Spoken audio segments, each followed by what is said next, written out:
So we're going to jump back into Angela van den Bogerd's evidence to the Post Office Horizon IT inquiry, and she describes how the Post Office in 2013 at least wanted to control the narrative around the discussion of Horizon bugs, errors and defects. And we see an email from Paula Vennells where she says she's asked her husband for a less emotive way of explaining bugs, errors and defects, and the Post Office at that point seemed to adopt the word anomaly to describe it. Our content's 100% funded by you, so if you do have a couple of quid and you want to support our work, please see the links to Patreon and locals in the description below and our profile. Thanks in advance for your support. Let's jump into the inquiry. Can I, before we get into the detail, just look at some of the language you use? Go back to your witness statement at paragraph 29 on page 14, please. It'll come up on the screen.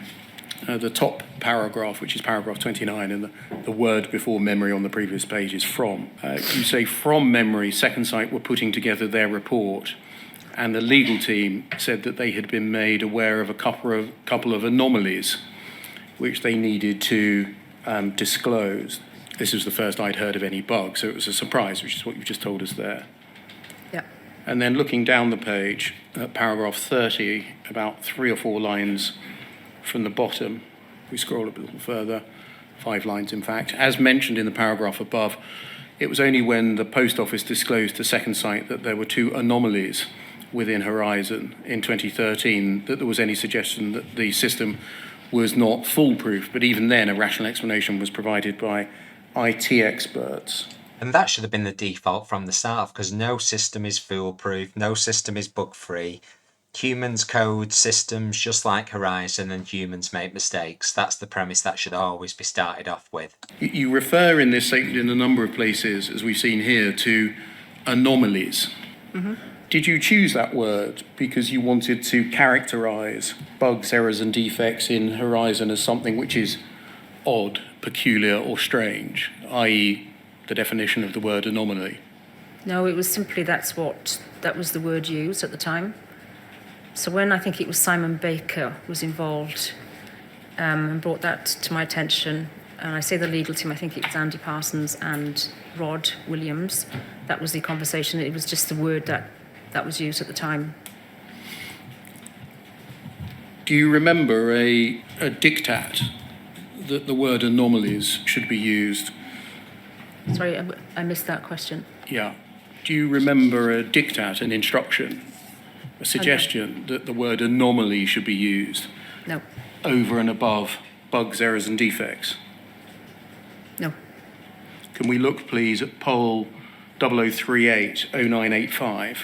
I mean, it does sound more palatable, doesn't it? Anomaly versus a bug, error and defect. Bug, error and defect kind of puts a lot more emphasis maybe on the frequency or severity of it, rather than anomaly, something which is potentially quite rare and doesn't usually happen, and therefore couldn't be used to explain the amount of cases that the Post Office were bringing, potentially.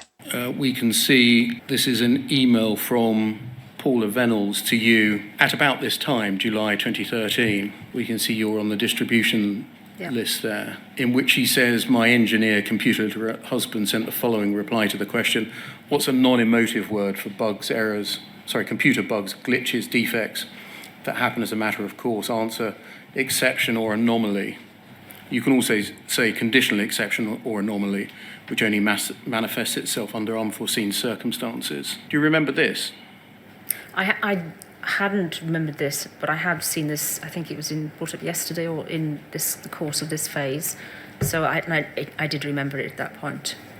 So that seems to be possibly an originator of the word anomaly. They clearly didn't want to use bug, glitches, defects, and presumably that's why Paula Vennells is asking that question to her husband, because she thinks this sounds potentially too emotive and we need to suppress the reaction potentially in the wording that we use. We've got to the stage where we're going to have to admit there's something wrong with Horizon, at least in limited cases where it's been made known to us, but how can we downplay it almost using different language? Was this acted on by you? That rather than referring to things as bugs, glitches, defects, you should use the words anomaly or exceptions? So I don't believe I ever used the word exceptions. Anomalies So Simon Baker pulled together the information to provide to Second Sight, and he headed it up anomalies, and that's why I just adopted the word anomaly. But in my statement, I've referred to bugs. Yes, you have in other places where Yeah. we've asked you a question about bugs, errors, and defects. So I think and I'm sure there is a technical categorization for each of bugs, errors, and defects. I don't know what that is. But do you, reading this now, can you see this is an attempt through the use of language to control a narrative? Mr. Blake might call it Orwellian. Yes. Is that what it was like working in the post office at this time? That language was controlled to lead the narrative?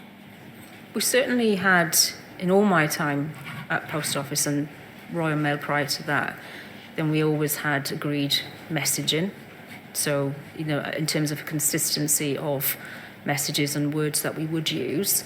I didn't think too much of this at the time. It was, the important thing for me at the time was there were two bugs, errors or defects, however we wanted to term them, that I wasn't aware of up until that point.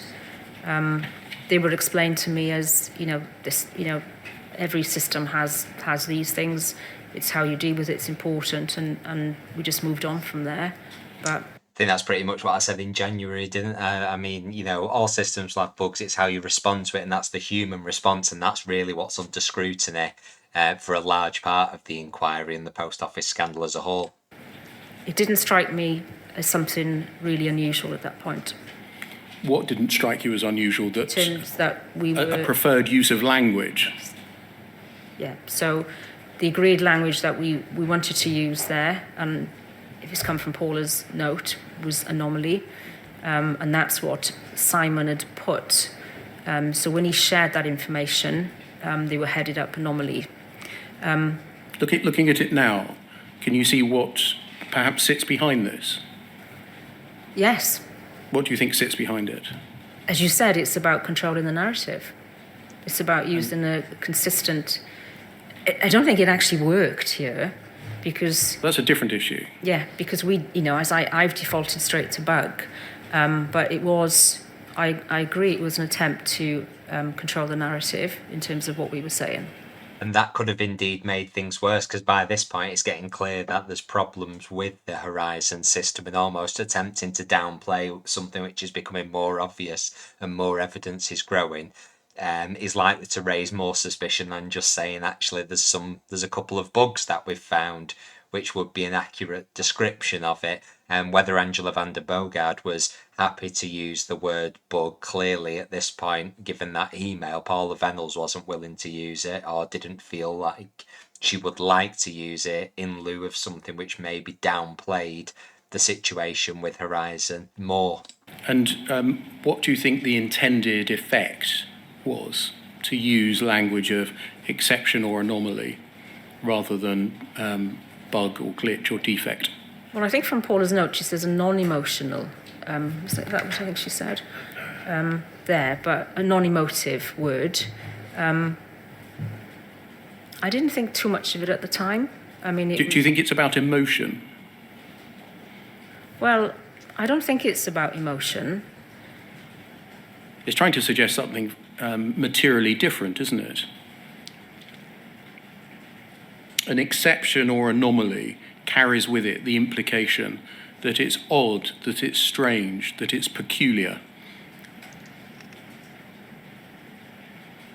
Yes. Whereas a bug, what does that suggest? Or a defect in your system, what does that carry with it? I think for me it carries that it could be exceptional in as that because we hadn't seen many of them, but I think the word of a bug is a bit more routine. Well, in terms of using the word bug, it might convey a bit more responsibility on the system developers, Fujitsu and the post office, compared to an anomaly, almost something which potentially can't be foreseen. So if you use an anomaly, it's almost like, oh, something which we didn't expect to happen in the system, maybe didn't have awareness of it, it's only happened under certain circumstances. Whereas a bug, whilst it could be exceptional, Angela van den Bogerd is right on that, it could also be very common as well. And that would have to be categorised and determined by looking into it, and presumably something Fujitsu would note in the known error log once it was reported and investigated. So there's that's what we expect from that situation. But as I say, I didn't give it too much thought at the time. It was anomaly is the word that Simon had put onto the information he shared, and that's why I've picked it up in my witness statement, because when I was referring to the documents. But as I say, I've instinctively defaulted to Bogue.